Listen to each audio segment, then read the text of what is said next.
Hi. Today I thought I might talk about the studio itself. Um, I know a lot of people have different ways of working, and I remember my first studio, I thought, well, I need to have kind of a blank slate, just make it be all about the painting. So I painted it an off-white, kind of a gray colored floor, and after about 6 months, I noticed something just wasn't right. And so I started bringing a few things in, personalize it. At some point, I decided to repaint the studio, and I chose kind of a off olive, neutral green, kind of a sage color, I guess. For the walls, I left some white, but then painted the floor kind of a nice dark red. Ended up being pretty close to Frank Lloyd Wright's Cherokee red, apparently. And that really did warm up the space. I kind of realized that I need to have this space personalized. Now it's real personalized, which I'll show you in a minute. I'll do just like let you do a little spin around the studio. But everybody works different, and this is what seems to work for me. So hope you enjoy the tour. This is just something quick I'm putting together for Suzanne. Thanks. Stay safe. Anyway, I think a lot of people put paint on their palette for the individual painting that they want to do. I tend to like to have all my basic colors available all the time.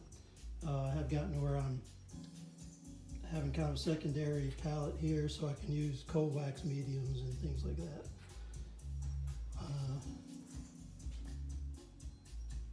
Basic setup is just something I've used for years, which is basic wooden easel.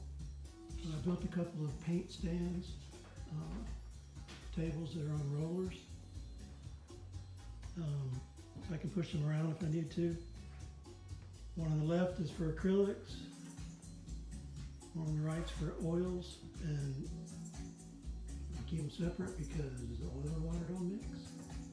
I'm lucky here because we've got woods out all the window views, and I've found that it's nice to have a bit of an ambiance or an environment that you want to work in. This one's kind of junky now, but anyway, you'll get the general idea. I have a chair, a couple of them that I use. I think it's important to sit back and look at what you're doing every now and then. It gives you fresh eyes.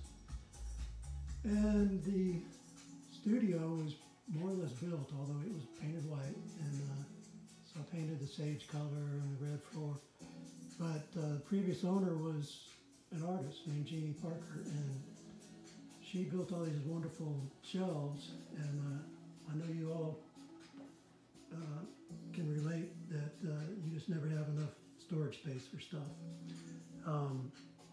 Resource materials, PR things, records. There's a bit of my older life. And then here's a bunch of my younger life. I just unpacked boxes that had been in storage for years and decided, what the heck, I'm just going to put them out.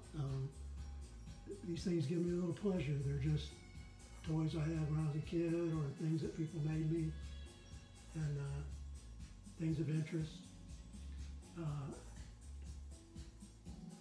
I bought this old porcelain top table at a yard sale years ago, and enjoy it. It's just handy for dry work when you need to cut and paste something. There's never enough room in my studio for paintings. Down through the center of the room, I've got just a door covered in plastic that I use for gesso and canvases, prepping canvases, whatever I need to do. And then I've got a wall over here that's kind of like a gallery setting, at least it could be if I cleaned it up. track lights at the top. It's kind of important to see what the work will look like in a gallery. So I always like having a little gallery section in my studio, and so that's what you're looking at there. The thing to the left there is flat files.